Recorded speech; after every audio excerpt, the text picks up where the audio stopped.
On this week's episode of Ride the Lightning, the Tesla unofficial podcast, Tesla chief designer Franz von Holzhausen gives a brief update on the next-gen Roadster in a new podcast interview.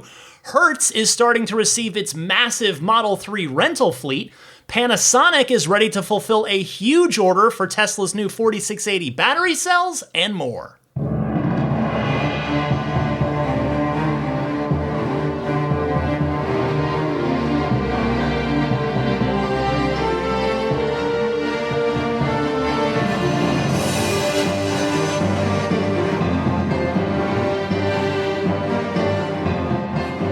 What's happening, friends? I'm Ryan McCaffrey, joined as always by Daisy the Boxer Puppy staring out the window to my left. This is episode 341 of Ride the Lightning, your weekly Tesla unofficial podcast for February 13th, 2022. And speaking of Daisy, I want to just start the podcast real quick, if you'll give me a moment. On a personal note, it was 1 year ago this week that Daisy was hospitalized, and I thought that she might possibly die or just not live that much longer. She was in a very bad place, as I came to learn from the veterinary cardiologist. She had, as you may remember, a massively enlarged heart, as well as lungs full of fluid. And again, I know I've given you updates along the way, and just I've been reflecting on this because it's 1 year ago this week, and I've been looking at her and just, we've been out taking our walks, and I just genuinely can't believe that she's got a clean bill of health right now. If you would have told me that she would have made a full recovery a year ago when all this was first starting and I was getting a full picture of exactly the problem, I don't think I would have believed you. Especially since, as I said at the last update that we got from the cardiologist in December, that she was never supposed to make a full recovery. Like 80% was going to be the ceiling on this, and I'm just so grateful. So that's been really on my mind this week. And I just want to say, hug your loved ones, both the four-legged variety and the two-legged variety as well, because they're the most important parts of our lives, our loved ones, both, within our family and just our friends and the people that we really care about. So that's all I have to say about that. In the world of Tesla, there is plenty going on. As usual, I want to start with a new podcast interview featuring Tesla chief designer Franz von Holzhausen. Now, this is notable, certainly I've got a little bit of a connection here, only in the sense I didn't do the interview, but as far as I know, this is the first interview that Franz has given since he was on this podcast back on episode 220 about...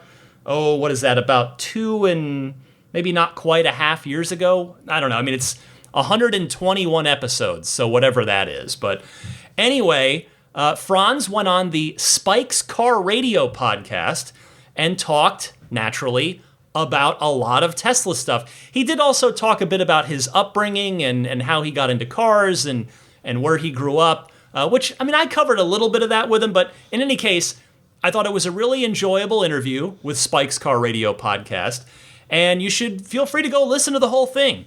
It is the February 9th episode, but as always, I've got a few clips for you to cover off on some highlights that I wanted to discuss.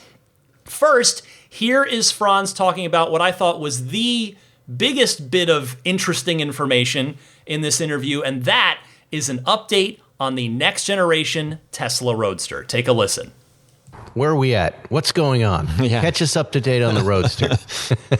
We're working on the Roadster. I wish it was, we were working faster, but I have to also say that in the time that we've been developing it, we've also been learning a lot. Like Plaid is a great learning platform that all those experiences will, make its way back into a much better Roadster than had we launched, right after when we debuted it. So just continuous improvement on that. It'll be an amazing, exciting flying machine with the SpaceX package. So yeah, stay tuned. But it can't come fast enough for no products can come fast enough from us for the public. But rest assured we're working on it feverishly. But in the Roadster instance, I think defying gravity is an interesting idea. Well, that is what I was hoping for out of Elon's product roadmap update on the earnings call recently. I mean, admittedly, it's not a ton, which was to be expected, but hearing about this car is very reassuring for a few reasons. One, it's great to hear Franz speak so passionately about this car. He says they're working on it, quote, feverishly, which is awesome.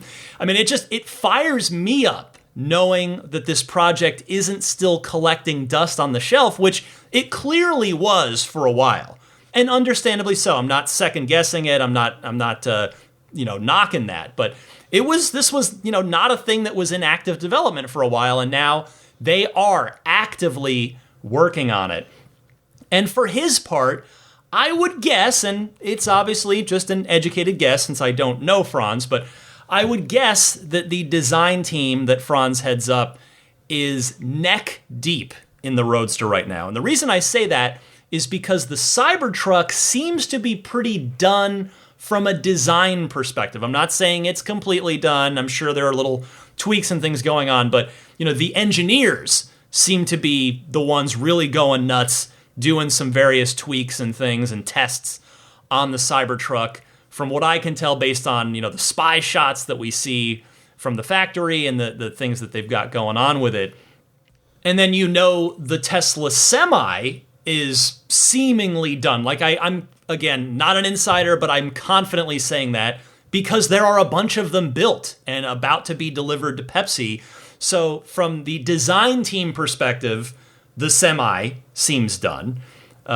So that would seem like, well, it's time for the Roadster to get its attention from the design team. Now, on that note, I've said this before, but the Roadster, I'm so confident, is absolutely getting a design update. I won't call it a complete and total redesign. Maybe it is, but I doubt it.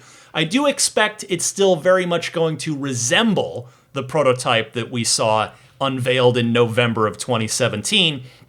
But that design, think about this, that design is going on 5 years old now, and by the time the car actually hits the market, it's going to be 6+ years old, that design. Now, that's an eternity in car time. In fact, it's an entire automotive generation, because as you've either known or have noticed, most non-Tesla cars pretty well get totally redesigned every 5 to 6 years or so. Plus, the tech has changed. I mean, the 4680 battery cells and structural battery pack weren't even a twinkle in Tesla's eye back when the Roadster was originally conceived in 2017. So the form of the car will no doubt dictate some design tweaks, meaning that structural battery pack and those 4680 cells. And if you look at the original Model S prototype, which was from 2009, and you compare that to the Model S that shipped to customers, that delivered starting in 2012, there is a significant design refresh that's obvious if you look at the prototype versus a production car. And it's the same with the Model X prototype from early 2012 compared to the final X that shipped in fall of 2015. So we have that historical precedent from Tesla. This is an even longer gap. So that's why I say I'm extremely confident in saying that this Roadster is going to look different than the 2017 prototype. And I have zero doubt from Franz and his team that the final version is going to look even better. I would bet that it's going to get more aggressive. I don't know exactly what form that will take, how that will manifest itself, but that is my hunch, is that the design will get more aggressive. My not-so-secret hope that I think totally makes sense for the Roadster after all this time is this. I hope that every Tesla Roadster has the SpaceX package that adds the cold gas thrusters around the bottom and the back of the car standard. That is my hope for this car. And maybe you're laughing right now thinking, oh, you're dreaming. And maybe I am. But let me explain myself. The Model S Plaid, I love daydreaming about this stuff, and this is what I do on dog walks. Like, this is actually how the podcast started, by the way. I would go on dog walks. That was, of course, with Maggie at that time. And I would just be thinking about Tesla stuff. Because I was obsessed, as I've told you. I'm an obsessed person, and it hasn't changed. I'm still obsessed. But I would just think about all these things going on with Tesla. And eventually I thought, well, I should take all these thoughts and channel them into a podcast. And that's still how it works. Even as I do the podcast, I go out, walk the dog, and I think about this stuff. So anyway, getting back to what I was saying. As far as the logic that I'm constructing here for a reason that the SpaceX package could end up, and I would argue should be standard on every next-gen Roadster, the Model S Plaid was not even on the docket. It was not a thought when the Roadster was originally conceived. And the Model S Plaid basically is the originally intentioned Roadster in terms of performance. 0 to 60 in 1.99 seconds. That's what the Roadster was promised as. 200 mile per hour plus top speed and a long range. So the Model S has basically achieved what the original prototype Roadster was meant to.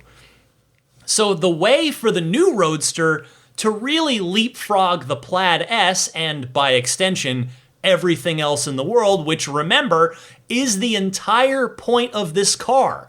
It is meant to embarrass gasoline cars. It's meant to set all the performance records. Go back and watch the Roadster unveiling at the bottom of tesla.com/roadster if you don't believe me or you need a refresher. And the way to leapfrog the Plaid S is to add a fundamental difference maker as a standard piece of equipment on every next-gen Tesla Roadster. And those SpaceX cold gas thrusters that basically allow this car to cheat physics in ways that we are not quite clear on yet, well, that's the obvious way to separate it from the Plaid and from any other supercar on the planet, gasoline or otherwise. I mean, sure, doing that would eliminate the +2, half of a back seat in the Roadster. But my argument there would be this. No one that is getting this car wants the back seat. Nobody's going to look at the new Roadster as a two-seater, as I propose here with the SpaceX package standard, and go, oh, it doesn't have 4 seats? Forget it. I don't want it. I'm not buying it. There is a car for people that want that caliber of performance and seating for 4 or more, and it's the Plaid Model S. So I say Tesla should get rid of the small +2 back seat that, by Elon's own words at the Roadster unveiling, won't even fit adults back there. So it's just not serving a purpose other than being able to say on paper, well, our supercar seats 4 people. No, forget that. Make the SpaceX package standard on every Roadster. Make it the thing that anyone, be they a Tesla fan or not, thinks about whenever they hear that car's name. When you hear a Tesla Roadster, oh, the one with the rockets? Yes, that one. So, and you can only do that, by the way, if every single one of them has it. Plus, as I've speculated back recently, just a month or so ago, when Tesla removed the Roadster prices from the website, it is highly likely that the price of the Roadster is going to go up by quite a bit by the time it actually comes out anyway, due to, time, inflation, components, costs, all that stuff, et cetera, et cetera. So that the fact that they're raising the price, that gives Tesla plenty of cover to make this change. So they took deposits on a $200,000 car, but it's gonna be more than that. Put the rocket thrusters on every car. I hope they will. Let's do this. Now, the second thing I want to say, getting back to Franz's comments here, I welcome you back from the tangent that I just went on about the Roadster, but it seems obvious that from what Franz said, of course it's going to be a better car coming out in, hopefully, fingers crossed, 2023 than it would have if it had come out in 2020. But hearing him talk about learning a lot from the Plaid S, that makes me feel good too. That fires me up because that means the Roadster is just gonna be even more insane somehow than the Plaid S is. And again, if you've had the pleasure of experiencing the acceleration in the Plaid Model S, it's difficult to imagine more, but the Roadster's going to do it. And one way to do it is the SpaceX package, where it'll do 0 to 60 in 1.1 seconds, which is almost like just ridiculous. I mean, it's past Plaid in the Spaceballs, usage of terminology that Tesla's been doing for many years now. They're inventing a new category at that point, and I say bring it on. But one more thing, by the way, on the SpaceX package, and I promise I'll stop. But note, and I am tying it back to Franz's comments on the podcast. Note Franz's last comment there. He called it an amazing, exciting flying machine, which Elon has also described. He's talked about hovering and flying. So, flying, rockets, let's go with this car. I cannot wait. I'm so excited to see this car. I totally get why it's been at the bottom of Tesla's priority list, but the fact that Franz and the design team are on it now just fires me up. And when the time finally arrives to see this car, the final form of it, and see it get delivered, it is just going to be so much fun to cover this car. It's a supercar. It's going to be exciting. The next clip I wanted to play you from it's about an hour-long interview, by the way, maybe a little less, but Franz was asked about the Cybertruck and the infamous on-stage moment where, of course, the Tesla armor glass windows broke twice. I do have to say, I try to keep I make a point to keep this podcast PG rated. There is a very small profanity warning in this clip, so if you've got people in the car that you don't want to hear that, or yourself don't want to hear that, you could skip ahead maybe 30 seconds or so. But here's Franz talking about that infamous steel ball up against the Cybertruck window moment. So that wasn't supposed to happen, right? It was not. It was not supposed to happen, nor should anyone expect to be throwing. But honestly, at the moment, what are you thinking in that moment? Yeah, what are you thinking? Oh shit! Because the odd part is that we practiced that right before we rolled the truck onto stage. Yeah, I sat back there and threw these things at the window, and it was fine. And bounced back. What can go wrong will go exactly. wrong. And we had, and it was a very rehearsed kind of situation. We had made sure, I can't tell you how many steel balls I threw at windows, and almost every time we never had an issue. And of course, the one time, right? Do you think you weakened it in your rehearsal? I don't know. There's a lot of conspiracy theories. There are. Possibly, yeah. I don't know. Isn't there just a pressure point on all glass that if you hit it perfectly... So wait, in the moment, so then I was like, let's do it again. And then you do it a second time. Because that was the rehearsed thing. If for whatever kind of... We just said backstage right before that, if something goes wrong, do it again, because guaranteed... the back glass will not break. So you're there. Great. So let's prove that it Is won't Elon break. just looking at you going... Yeah, he's like, oh, fuck.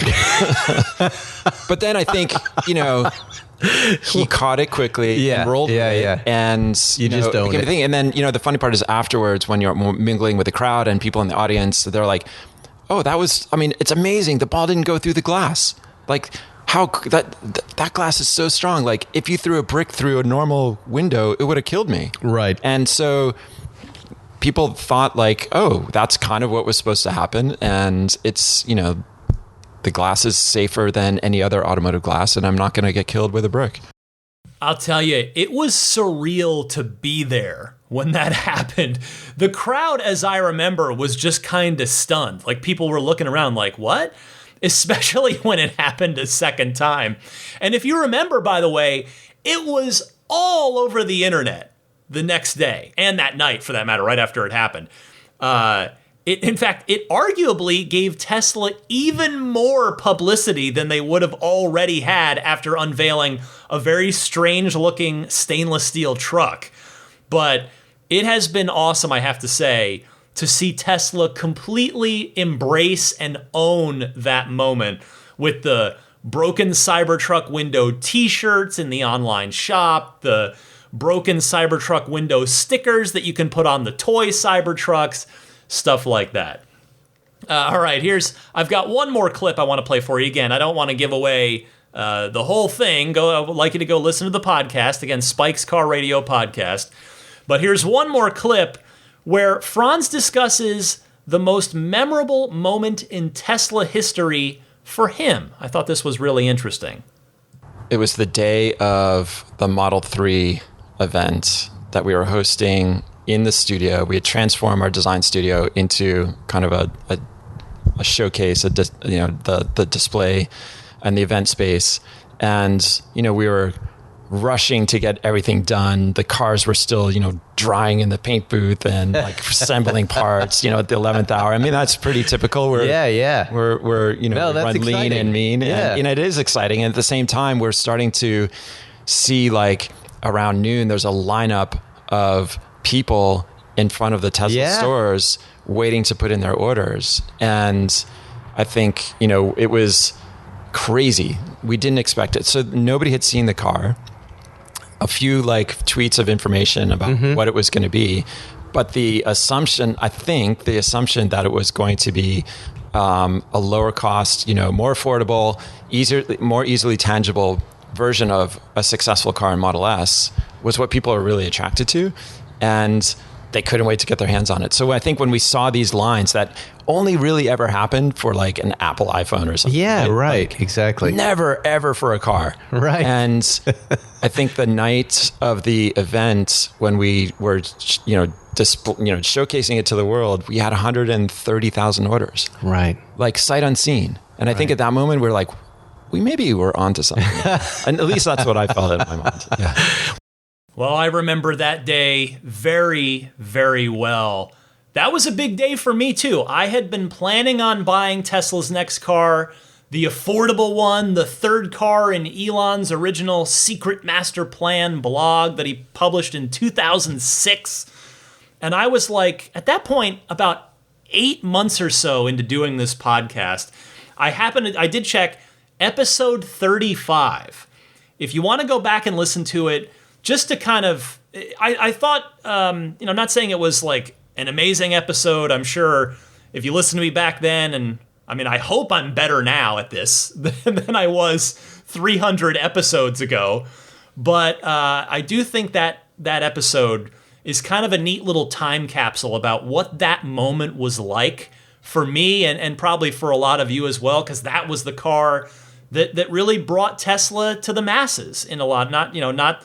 We're still waiting on the $25,000 car to make that push even further. But anyway, enough of a shameless plug. But I am proud of how that episode turned out, because I had camped out overnight to be near the front of the line for my reservation, and I had interviewed my fellow line goers, and then I flew down to LA to be at the unveiling that I was lucky enough to get an invitation to, and I interviewed people there, and I have audio from my test ride of being in the Model 3 for the first time, and all that stuff. It was a heck of a 24 hours, and it's kind of all captured on episode 35. But that's a good moment, Franz. You picked a good moment, because that's probably my answer for it as well. Again, Spike's Car Radio Podcast if you want to hear the rest of that interview. Next up this week, Hertz is starting to receive its Model 3 rental fleet. I want to say thank you to Ride the Lightning listener and Patreon backer T. Kirk Lowry for sending me this email that he got from Hertz, which reads, "Lower emissions, not standards. Reinvest your energy and reclaim your moments in the Tesla Model 3, now available in Los Angeles, San Francisco, Washington, D.C., Atlanta, Fort Lauderdale, Miami, and Orlando. Experience a greener way to travel in this future-focused, zero-emissions sedan. Let's go." And that is the end of your marketing email. But, Hertz, the reason that I'm reading a marketing email to you is because Hertz must have a decent inventory in those markets. And that is, that's what, 1, 2, 3, that's 7 pretty big markets. If they're sending out marketing emails to advertise that very fact. So, if they only had a few, they probably wouldn't bother with the marketing because it would only lure people to the Hertz website to book, who'd end up disappointed when a Model 3 isn't available. We know that they're not going to get all of their cars right away, but quarter by quarter, they're going to get more and more of them. In fact, I wonder if Tesla is building entire batches of cars for Hertz each quarter, since we know that they're all identically configured white base Model 3s. It would probably make sense for them to do exactly that. And then once they're built, they obviously need to be distributed to various Hertz locations across the country. So if you are heading to any of those cities in the coming weeks or months, and you need a rental car while you're there, hey, you might want to check with Hertz, and you might be able to get your hands on a Model 3 while you are traveling. Next this week, new reports indicate that Panasonic has received a sizable order for the new 4680 battery cells from Tesla. The Japanese battery maker will prioritize Tesla in the manufacturing efforts, said CFO Hirokazu Umeda, according to Bloomberg, which is who this report comes from. Quote, Tesla has put in an extremely strong request for the 4680, so when we are actually able to deliver the 4680, we plan to put top priority on Tesla. We'll first prioritize supplying Tesla once the verifications are complete. Well, this will obviously come as no surprise, and that's because Tesla and Panasonic have enjoyed, at this point, a very long and very fruitful relationship for both parties. Remember, Panasonic is Tesla's partner at Gigafactory Nevada. That is not a Tesla facility. That is a Tesla Panasonic facility. There are Tesla employees that work there, and there are Panasonic employees that work there.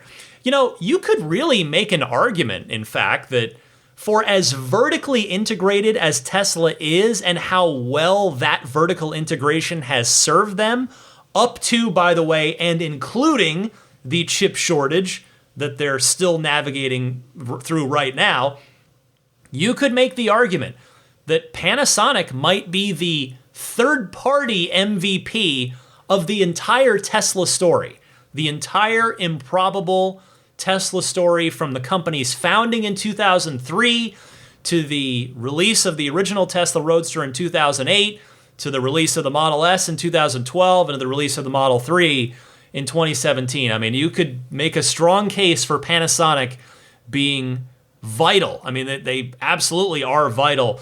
Now, Lotus deserves mention here too for partnering with Tesla to build the original Roadsters that got the company going, but Tesla has just been a vital, established partner, Panasonic has been such a vital and an established partner for a Silicon Valley startup. Remember, that's what Tesla was, a Silicon Valley startup with, as was covered in the Franz interview, a clip I didn't play you. Franz said that when he joined, there were only a couple hundred employees at Tesla. And Panasonic's been a partner the whole way as Tesla has gone on such an improbable, incredible ride. And honestly, I'm very glad to see Tesla and Panasonic continue to thrive together. It's great to see it. And of course, Tesla still needs Panasonic. Let there be no mistake as well. Even with Tesla's own in-house Cato Road battery facility, to say nothing of the ones that they're building at the new Gigafactories in Texas and Berlin, by the way, and probably, certainly other third-party battery suppliers too, Tesla needs all of it to make a whole lot of 4680 cells in order for Tesla to fulfill its very, very large goals. Remember, go back to Battery Day. The biggest of the big goals that was laid out at Battery Day about, a little less than a year and a half ago now, is to be building 20 million cars per year by the end of this decade. And as I've said many times, even if in fairly typical Tesla fashion, Tesla takes a lot longer to get to that goal, that 20 million car per year goal, than what they initially laid out, I have every confidence that they will get there. They will get there.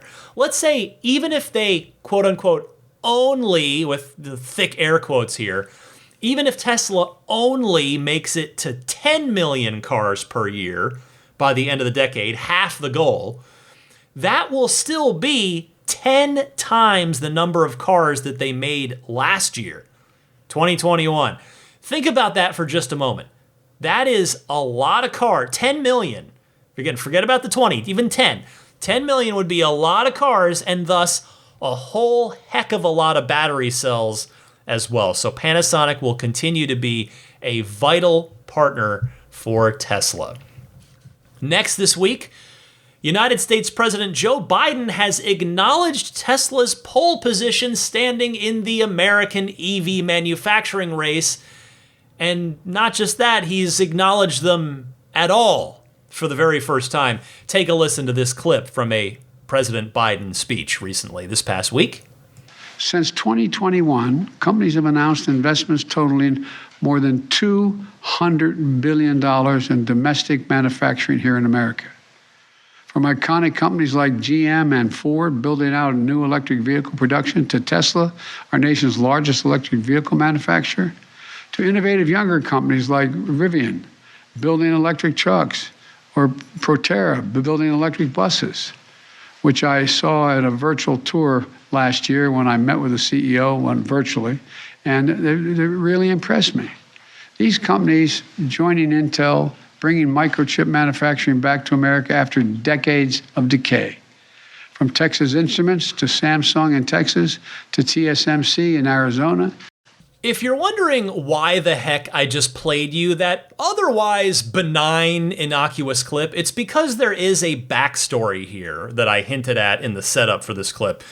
And that is, for whatever reason, likely political, which I'm not interested in getting into on this podcast, though in the end it doesn't really matter why, but the Biden administration and Biden specifically had not even spoken the name Tesla, despite the administration talking a lot about trying to make America the leader in EV manufacturing.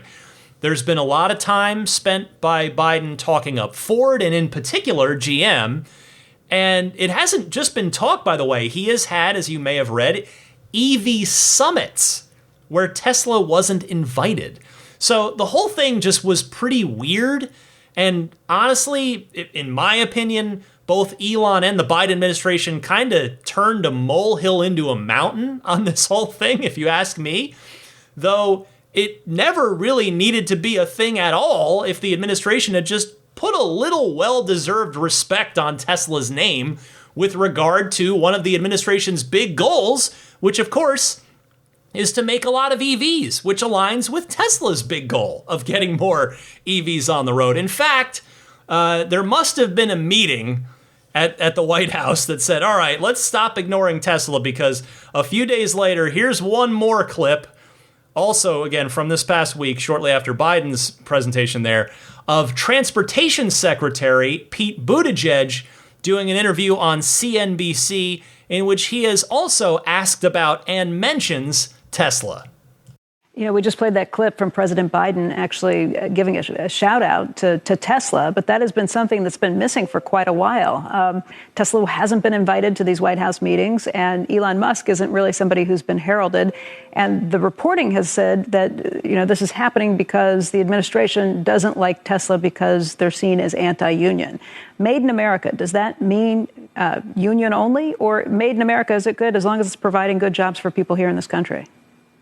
Look, as you know, the president strongly believes in every worker having the free choice to join a union. We believe in good-paying jobs, and we believe that unions built the middle class. We also admire the range of American companies that have innovated, including Tesla, which did so much to make EVs possible in America. Now it's mainstream. Well, hopefully now all of this silliness can be put to rest and everybody can move forward with a mutual respect. Everybody wants more EVs. Let's do it. Let's see it. Next up this week, Tesla, in fact, the final story I have for you this week, Tesla reportedly pulled one of 2 electronic control units present in the steering racks of the Shanghai-built Model 3s and Model Ys to help combat the global chip shortage, according to a new report. The chip pulled from these cars was not a safety issue and was non-critical to the overall operation of the vehicle. This report comes via Teslarati, who writes, a new report from CNBC states that Tesla also cut one of the 2 electronic control units that are installed in China-built 3s and Ys. The absence of the part was not disclosed by Tesla, according to the report. Tesla employees said in internal memos that the steering rack control unit would only be necessary for Level 3 autonomous cars. Tesla vehicles still operate in Level 2, according to SAE standards, and the lack of a second chip was not a safety issue. The report states that the removed control unit was deemed as a secondary system and was mainly used for a backup in case of issues with the primary chip. Tesla removed the chip because engineers deemed it redundant, according to the report. The lack of the chip will also save Tesla money in the short term. Richard Wallace, an advisor for HWA Analytics, said, quote, if something like a chip or an ECU is not providing additional functionality, if it is truly redundant, you may be able to turn it off or leave it out. With chips and software, there is a little bit of wiggle room. I can reassign stuff here and there, end quote. And this seems to just be Tesla being Tesla. We've seen this 100 times before. One of their great strengths is that, particularly in comparison to the legacy automakers, that Tesla is able to make really fast adjustments while sprinting through production at full speed. I mean, the old quote back in the Model S days was something like, and I admittedly am paraphrasing here based on memory, is that the Model S wouldn't be the same car for more than 2 weeks. That under the hood, various little things would change, parts would change, they would improve, what have you. And that's probably still true, and probably true of the 3 and the Y, in addition to the S and the X as well. I mean, I wonder what the process is like for something like that, and just in general, as Tesla is continually refreshing and optimizing the cars.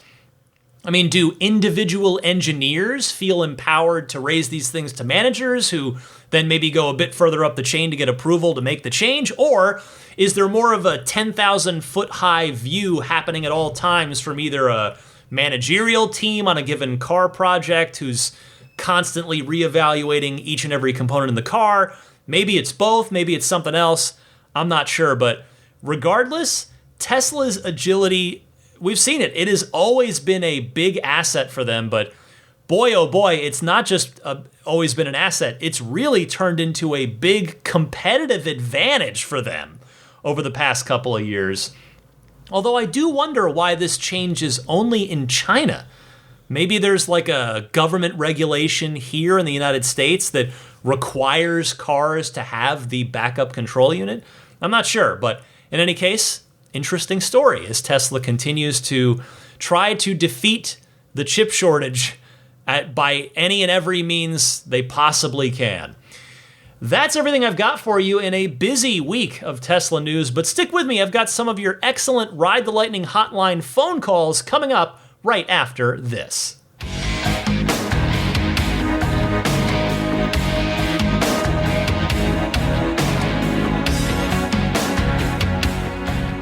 You know what time it is. It's Ride the Lightning Hotline time, your chance to call in and be a part of the podcast. I welcome and invite you to do so. You can call in one of 2 easy ways. Either use your smartphone's built-in voice recording software. Please try to keep your question to 90 seconds or less so that I can get to as many people each week as possible. And then email that file to me at teslapodcast@gmail.com. Alternatively, you can call in and leave a message on the Ride the Lightning hotline. It's a toll-free number that you can call anytime, day or night, and that number is 1-888-989-8752. Again, that's 1-888-989-TSLA. And if you know someone special with an upcoming birthday, anniversary, graduation, or some other special occasion, you can give them a unique gift of recorded voices from friends and family telling them why they're special. The recordings can be podcasted or put onto a keepsake. Visit lifeonrecord.com to learn more. First up this week is Mike from Grand Rapids. Hi, Ryan. This is Mike from Grand Rapids, Michigan. I had a thought about the Cybertruck. Now, Tesla has over 1 million reservations, and last year Ford sold just over 700,000 F-150s, and they've been the top seller forever. Now, what if somehow Tesla was able to produce all 1 million Cybertrucks in 1 year, and there was a 75% uptake on the reservations, so that means they could potentially sell 750,000 Cybertrucks in 1 year if they could produce them fast enough. They don't have to paint them, and they just fold them together like origami. You know, part of me wonders if the delay in the production isn't just feature creep. Part of it, perhaps, is them organizing things in such a way so that they can produce 750,000 Cybertrucks in 1 year and knock Ford off the top spot. It would really shake the world if they did that. And I know that Elon is subtle enough to pull something like that. So anyways, hope you're doing well. Thanks for your podcast. Take care. Bye. Hey, Mike, thank you for your call. While I would never put something like that past Elon, he has said on multiple occasions, back at Battery Day when I actually was lucky enough to get to ask him, and then again on the most recent earnings call a couple weeks ago, that the goal is to produce about 250,000 Cybertrucks per year. Could organic demand eventually necessitate 3 times as many as that per year? Yeah, maybe. But that would be really, really far past Tesla's own projections. If you remember back to when the Model 3 was first unveiled and the reservations started pouring in, Tesla increased their production projections there because the demand had completely blown them away. So I suspect now, if they're saying 250,000 per year, then that's probably going to be a reasonably accurate number. But as I say on the podcast every now and again, never bet against Elon Musk. It has cost Tesla short sellers billions of dollars over the years. So if there was a market for that many Cybertrucks a year and it did manage to overtake the F-150, well, I think that would be both surprising to me, but also not. Thank you so much for your call. Chris from Chicago is up next, responding to Chris from Orlando about turning off the safety score for racing events. Ryan, Chris from Chicago, responding to Chris from Orlando's response for my question the week before about turning off the driver safety score for racing events and how that inherently makes me a more high-risk driver because I do those events. A couple things I should have clarified. Going to these racing events, you're required to take classes and you are with an instructor the entire time while doing these events. So it's not to say I'm going out in a parking lot doing donuts and driving recklessly. Safety is the number one priority at all these events. Also, almost any insurance carrier is not going to cover any damages incurred on a racing event. Racing events are outside the scope of normal insurance coverage. So for any event that I've done, I've also purchased supplemental high-performance driver education insurance. Now that insurance is specifically tailored for these type of events for a day or two, and the price is reflected in that. I mean, it's way more expensive than your normal premium, and this is probably a few $100s a day for this type of insurance to cover your vehicle at the track.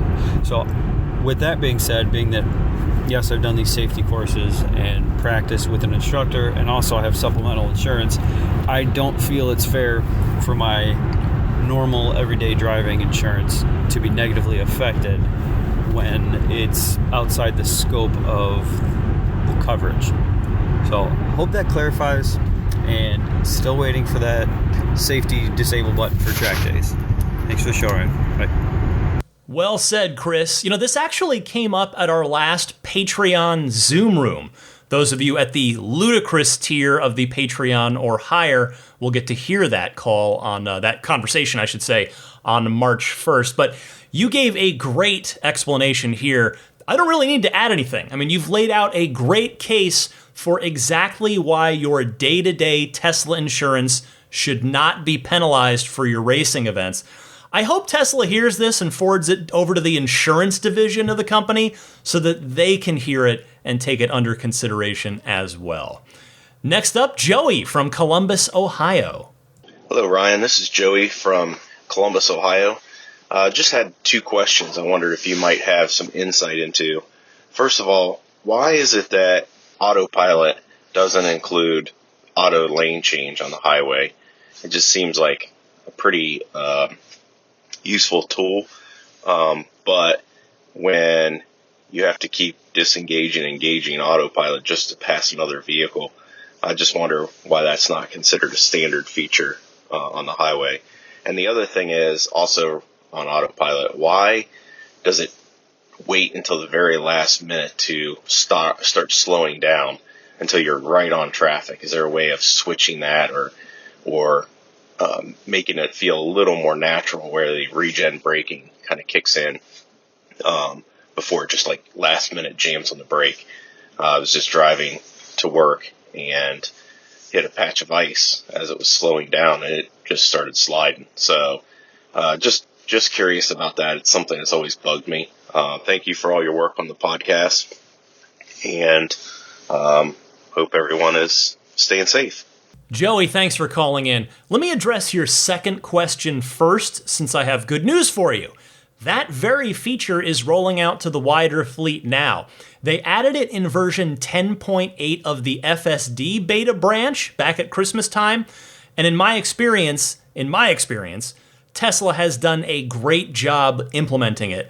I've really noticed it when driving on autopilot, and it's been great. I shared your frustration about autopilot waiting until the last moment to brake pretty hard when it could have easily used regen braking to slow down gradually and, as you perfectly put it, slow down more naturally. With the new update that you should have hopefully by the time you read this or otherwise very soon that's rolling out to the wide fleet, it will do that. And second, about Tesla not including lane change capability with the basic autopilot that's included with the car, I share your feelings here as well. I mean, when Tesla first reconfigured the autopilot software packages, which I think was 3 years ago now, if I remember correctly, they made this change, I had talked about it on this podcast, and I said at the time, I thought it was kind of a safety issue.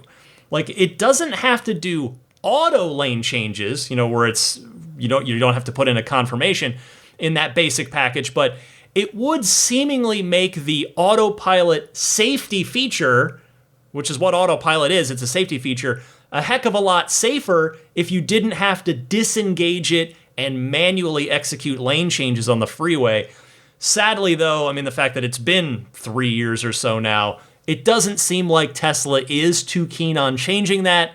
I feel like they probably would have done so already if they were considering it. So we went 1 for 2 with good news on your call. I hope that helps. Next up, Kent from Utah. This, unfortunately, I try to have fun on this podcast, keep it enthusiastic. This is an extremely serious call, but there is a reason that I wanted to play it. So let's hear from Kent in Utah. Hey Ryan, my name is Kent C. Dodds in Utah, and a week ago I was driving my Model 3. I was going through a four-way stop, and somebody ran the stop sign going 80 miles an hour and struck me across on the driver's side, and they flipped 3 times. They were a big truck, and I spun around, but of course did not flip, and I did not die, which everybody on the scene said I should have either died or was a lot worse, maybe paralyzed. But I suffer a broken clavicle and some broken teeth and a bunch of bruises, and that's not fun, but I survived, and I can hardly believe it. I, of course, have already ordered a new Model 3, And what's interesting is if it weren't for the full self-driving, which was $6,000 when I purchased it when I initially got in the car, and now it's $12,000. If it weren't for that, then the car that I'm buying now is actually cheaper than the one that I bought a couple of years ago, which just astounds me that even despite the supply chain issues, I'm still able to buy a better car that's cheaper. It just blows my mind, the innovations that Tesla has. And of course, my life I still have it. I'm still alive, which I honestly don't think that I would have been if I had been driving anything else. I bought my family a Model Y several months ago for the safety reasons, and now I feel even better about that purchase now. So, yes, thank you to everybody over at Tesla. It literally saved my life, and I basically will never drive another car. You can't put a price on safety. It's amazing. Anyway, thanks for all that you do, Ryan, and have a nice day. Well, my goodness, Kent, I was stunned, like actually stunned looking at the pictures that Kent sent me with this call. I wish you could all see these. I mean, if you want, you actually can. They're on Kent's Twitter, which is at Kent C. Dodds, Dodds. I mean, I know that all modern cars, Teslas included, are designed to crumple because you want the car to absorb that kinetic force and not you. But Kent's Model 3, I'm not even joking, I'm not trying to make a joke, but it looks like it got pummeled by an angry Superman. Like, that's how mangled the car is. I mean, I'm not a medical professional, obviously, nor am I an emergency responder, but just as a bystander, it certainly looks like that accident was something that could have and perhaps even would have killed you in another car, Kent. So I am so glad that your Tesla kept you alive and feeling good enough to call me, of all people, less than 2 weeks after this happened, which seems to indicate that you're doing okay.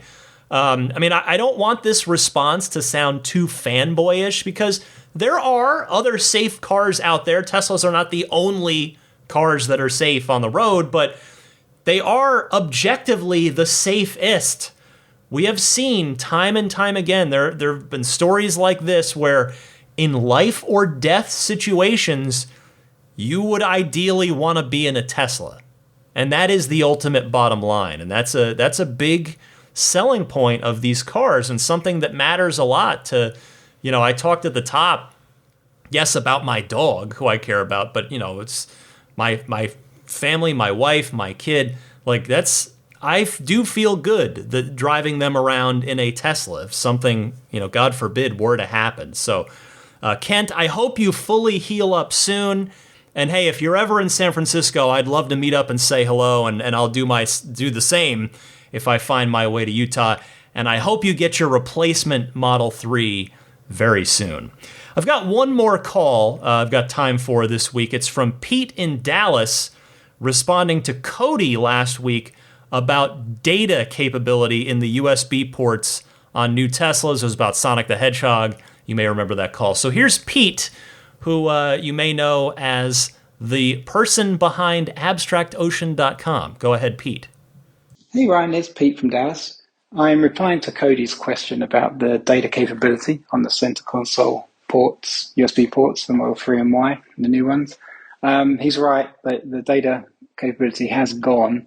It doesn't seem to coincide with the Ryzen switch, but knowing how Tesla manages their kind of parts bin, it may just be this weird crossover phase that all of their models have gone through, where you get these, this handful of unicorn cars before they fully make the switch. But either way, the only port that supports data is the one in the glove box now, and obviously most people have their Sentry stick plugged into that, so it's not ideal. That's the bad news. The good news, and this is a bit of a plug for Abstract Ocean, but the data cable is still there in the center console behind the USB ports. It's usually tied to the power cable that provides power to the USB ports. And we are getting a module in by the end of the month, which will allow you to plug that data cable back in. We've had a couple of customers test well. It probably doesn't mean that Sonic and Cup Holder will ever get pushed to your car. Whether you can request that from Tesla, I'm not sure. But it does at least reinstate the data capability on those ports, so you can upload music or plug in a gamepad or something like that. So if interested, just go to abstractocean.com/USB. They'll take you to the product page, and hopefully we'll have them in a few weeks. Hope this helps. Thanks, Ryan. Bye-bye. Pete, thank you for this. I'm going to allow that plug. You are, after all, I mean, in all seriousness, you are offering a direct solution to a problem for some of the newer Tesla owners out there. And we have since learned, by the way, that Tesla does indeed plan to enable Bluetooth controller support in the new cars. But as you noted, that some of you, like Cody, may fall through the cracks on that. There are, small window of cars that might end up needing something, which is where you can come in. And so that's why I wanted to play this call of yours in case it's helpful to any other listeners, newer Tesla owners out there as well. So if you go to abstractocean.com, grab that product when it's available in a few weeks, or if anything else, by the way, don't forget that coupon code RTL Podcast, all one word, RTL Podcast, for 15% discount on your first order at abstractocean.com. But yeah, Pete, good job on your part of staying on top of what the community needs when Tesla does stuff like this, where, again, not on purpose, but it just kind of works out where some cars kind of fall through the cracks and end up, with needing a solution to a problem that unfortunately probably shouldn't be there in the first place. But in any case, thank you for your call. Thanks to everybody who took the time to call in. I will get to more phone calls next week. I promise. There was so much to talk about this week. So again, if you'd like to call in and be a part of the podcast, I welcome that. I gave you the call-in instructions earlier in this segment. But stick with me. I'm not quite done yet. I've got your pro tip of the week and a bit more coming up right after this. This is Steve Downs, the voice of Master Chief, Sierra 117. You're listening to Ride the Lightning, the Tesla unofficial podcast. That Cybertruck looks a lot like a warthog, doesn't it? Master Chief, out. As for me and what's going on with my car, I never got the full self-driving beta version 10.10, which I have since learned has been the case for most of the, 60,000 beta testers. I now have not had an update since 10.8 on Christmas Eve, and then there was a hotfix 10.8.1 a short time after that. Never got 10.9, and apparently, again, most of the beta testing fleet falls into this category. Tesla has now abruptly halted the rollouts of these last two beta versions, so I am curious when we're going to see that big stack merge in version 11. Elon had said it'd probably be this month. I wonder if that will still prove to be the case after these last two versions, again, have not fully rolled out. If we're going to get a 10.11, 10.12, we shall see. Regardless, though, I'm really looking forward to that version 11 and that stack merge, because I have come to the point now, I actually prefer when I'm on the FSD stack, and the reason for that is because it largely solves, I mean, it's not perfect, it's evolving, but it does a better job addressing something that I've had an issue with, particularly with the vision-only highway autopilot, and that is assertiveness. And I've talked about how on the regular vision highway autopilot, if I'm wanting to pass somebody, okay, I move over, change lanes, so we're down at the lower speed because of the guy in front of me. I move over to the left, go to pass, and the car just takes way too long to get up to passing speed, to get up to the speed that I have it set at, to the point where maybe someone else has come up from behind, and now I'm kind of being the bad guy, because I got somebody behind me, and I got to move over. So the FSD stack does a really good job of being assertive. It gets up to speed much more quickly than the highway, the regular highway production version does. So I'm very much looking forward to that. Also, I guess the one other thing that happened to me this week, I got an error code 3 times on one drive. A software error code popped up on the screen. Well, the code wasn't in the screen. It was in the, down in the menu in the notifications, the messages menu. But looked it up. Error code RCMA094 happened 3 times in one drive. I was driving my kid's carpool to school, so I had all 5 seats occupied. made a service appointment for it, posted about it on my Instagram, and several listeners told me that they've had the same thing, that it's evidently like a connection to a sensor like on the seatbelt. And what was interesting is of I think it was 4 people that responded, which is kind of a lot for, my Instagram's not that big. I don't have a ton of followers on there. So, I'm only getting so many responses, but of that 4 people said, oh, I've had this. And a couple of them said, oh, yep, mobile service came out, fixed it, no problem, easy fix. And the other couple folks who said they encountered it said the same thing, but they said it reoccurred after the fix, and the Tesla ended up having to replace their whole seat. Now, the thing I think about with that is I've only got about 5 months of full warranty left. So if this is going to reoccur, I hope it reoccurs pretty quickly. My appointment isn't for another about a week and a half from when I'm recording this, so we'll see what happens. The car's perfectly drivable in the meantime, but I will keep you posted on that one. I don't know if anybody else has run into this as well. Time for your pro tip of the week. It comes from Jack in Brisbane, Australia. All right, it's Jack from Brisbane, Australia, just bringing you a pro tip. If you've noticed your repeater cameras are blinded by the indicator at night time, I've just discovered this because you've got the new blind spot camera function. There is a fix for this. You can either fork out for the newer model cameras that are released in 2021, which are around $470 to get installed, or you can go the DIY route and remove the cameras, drill a couple of small holes, and put in a bit of paint to block the light from leaking through from the LED to the camera. It's not for the faint of heart, but there's a great video by Tesla Gurus on YouTube. Just search for camera repeater glare, and I'm sure you'll find a good walkthrough and exactly where to drill. Best of luck, everyone. Thank you, Jack. I do indeed suffer from this, and it is mildly annoying. I suppose my personal problem, though, is that I am both faint of heart and I don't want to spend hundreds of dollars on new repeater cameras. But yes, I did take a look at the process to do it yourself. It does indeed require drilling into your camera housing, which I'm so bad with, like, I don't know how you describe it, just tool-based, like, around the house kind of projects like that I know I'd probably screw something up and completely ruin the camera or camera housing. So, but for those of you who are better at that stuff, there you go. You can look it up and get the job done yourself. The caveat here, though, to make sure we're stating, this will almost certainly void your warranty on the repeaters specifically. In other words, if anything goes wrong with them at some point down the road, they probably aren't going to be covered. I can't say that with certainty, but odds are if you are drilling into them and something goes wrong later, Tesla's going to be like, no, we're not covering this. But still good to pass this along for those of you that do want to give it a try. Thank you again, Jack. And if you have got a pro tip of the week, please send it my way. Send it in the same way that you send in the regular hotline phone calls. And I will happily play another pro tip at this point of the show next week.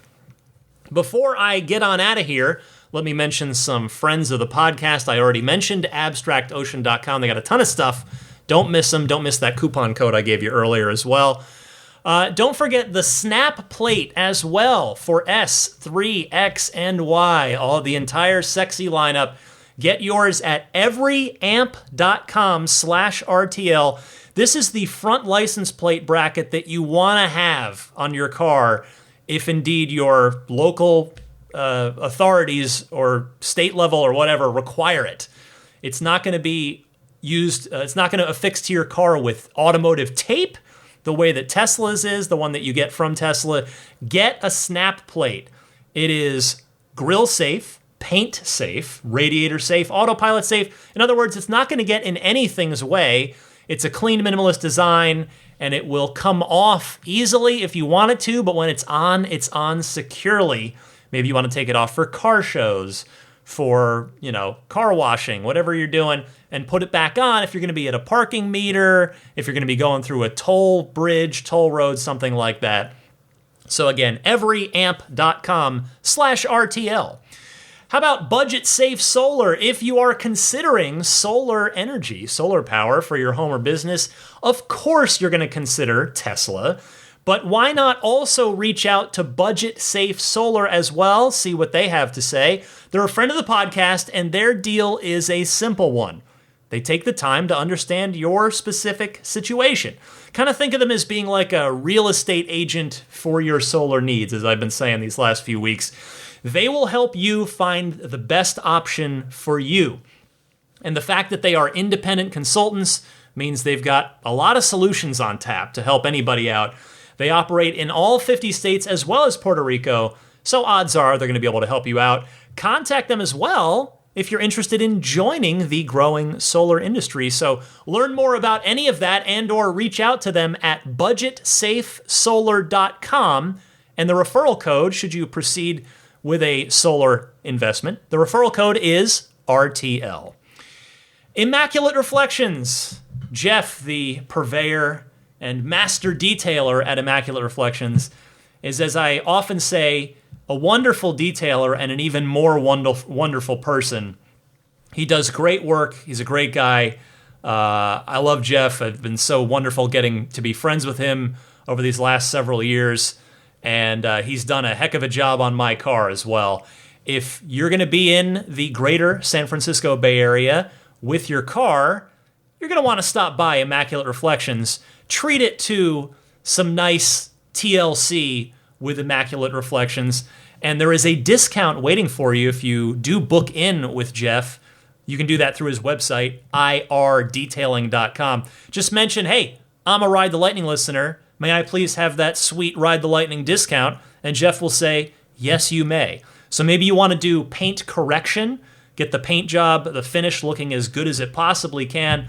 Maybe you want to do paint protection film on the front of the car or all of the car, or maybe just kind of the hot spots. You can do that. Maybe you want to do ceramic coating because you don't want to wax the car for the next 3 to 5 years. I've got that, and I love not having to worry about it. I just wash it, and that's it. It's got a 3 to 5 year wax on it, courtesy of ceramic coating. So anyway, irdetailing.com is the website for Immaculate Reflections. Don't forget puretesla.com/RTL. If you need a long-term dash cam /Sentry mode solution, get it at puretesla.com/RTL. $49 shipped free anywhere in the US. That's all it takes to get the 128 gigabyte version. It's a micro SD based solution, so it's gonna last long term.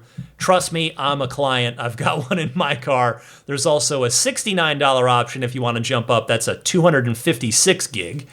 They've also got wireless game controllers as well, a little wireless game controller kit that will work whether you have Bluetooth enabled in your car or not.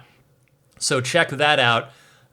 Again, all that at puretesla.com/RTL. And then don't forget Jada. They've got the USB hub. They've got the Jada tray. They've got the USB hub console, which is like the all-in-one deal for the newer, the 2021, 2022 3s and Ys. They've got the version 4 wireless charging pad for those of you like me with older Model 3s. I highly recommend that one. If you're getting any of it, please use my referral link. You just go here, getjada.com/REF/8. Go there and then put whatever you're going to get in your cart and use the coupon code RTL for a nice discount there as well. Thanks to Jada for offering that discount, continuing to offer that discount to the Ride the Lightning audience. Finally, my Patreon. That is the way that you can support the podcast if you so choose. And my hope is that sooner or later, I will have earned your support in your eyes, because only you can decide. Only you know how much you get out of this podcast. But if you enjoy it week in and week out, I'm hopeful that at some point you might say, you know what, Ryan? Yes, I'm going to get on your Patreon and I'm going to support you. The support tiers start at just $5 a month. And in return, you will not only be supporting me, but you will get something out of it as well. You'll get early access to each week's episode as well. You go up to the ludicrous tier at $10. That'll get you early access and that monthly bonus episode as well. And then there are a few other tiers as well. If you want to take a look, you know about some of the higher ones because they get the shout outs here coming up in a minute. But anyway, if you might be so kind at some point to cruise on over to my Patreon page, you can find it at patreon.com/Tesla podcast. And Patreon is spelled Patreon. You can follow me on either Instagram or Twitter or both at the same handle, both places. I'm DMC_Ryan. And you can follow the podcast or subscribe to it, whatever each podcast service calls it. But that's the totally free way to make sure that the podcast is being pushed to you automatically every time there's a new episode so that you don't have to remember to go look for it. And I'm on, again, pretty much all the big stuff. Apple Podcasts, aka iTunes, Google Podcasts. I'm on Stitcher. I'm on TuneIn, which is natively in your Tesla. I'm on Spotify, which is also natively available in your Tesla. And then you can find me on YouTube, just audio only there. There's no video. But if you did want to listen on YouTube, just search Ride the Lightning Tesla on YouTube. You will very quickly find my channel. You can subscribe very easily that way. Finally, my email address, should you want to get in touch that way, it's teslapodcast@gmail.com. And with that, before I go, let me just say thank you and hello to the Plaid, Maximum Plaid, and Roadster in Space tier backers. I'll start with the Plaid crew. The newest Plaid backer is Peter. Peter, thank you so much for your very generous support. Alongside the rest of the Plaid crew, George Cassiopo, David Brander, Logan Willis, Jason Chalukas, Tim Hyde, Peter Chalet, Eric Randolph, David Nondahl, Dory and Steve Guberman, Jeremy, Tesla Owners of Taiwan, Ron Lee, Charlie Gillespie, David Perella, Sunil Joseph, Dennis Peak, Jeff Angwin, Chase Cabanillas, the Lydia family, Aaron Altschul, Jared Brown, Jerome Strack, Jamie Dalton, Noel and Lucy Murphy, the Tesla Owners East Bay Club, Ryan Natchett, Mike and Barbara from Louisville, David J. Howes, Travis Krenzel, Matt Nixon, the Tesla Owners Club of Wisconsin, Jonathan Zalesny, Rick Dean, not Elon Musk, and T. Kirk Lowry as well. And then on the Maximum Plaid crew, these are the folks that not only get the shout out, they get most of the stuff, including the invitation to that monthly Zoom hangout every month where we have a great conversation. The newest Maximum Plaid backer is evspeedy.com. So thank you to those folks.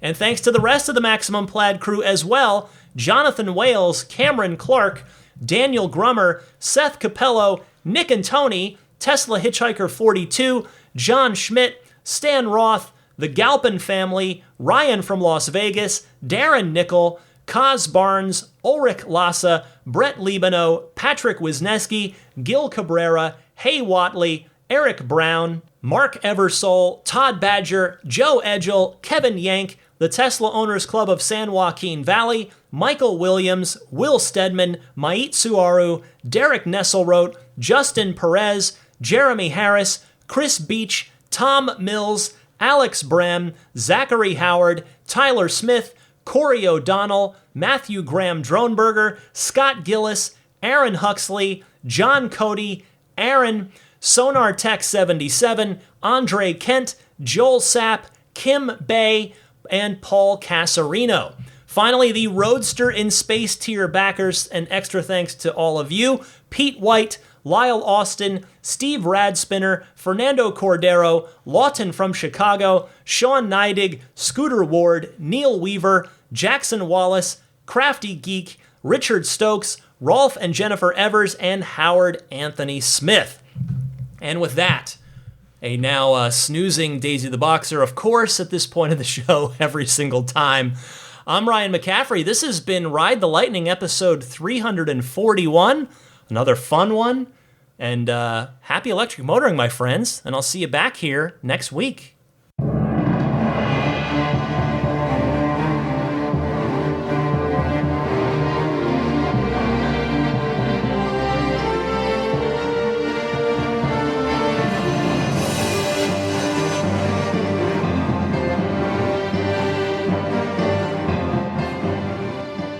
I mean, I think a Tesla is the most fun thing you could possibly buy ever. That's what it's meant to be. Our goal is to make it's not exactly a car. It's actually a thing to maximize enjoyment. It's maximum fun.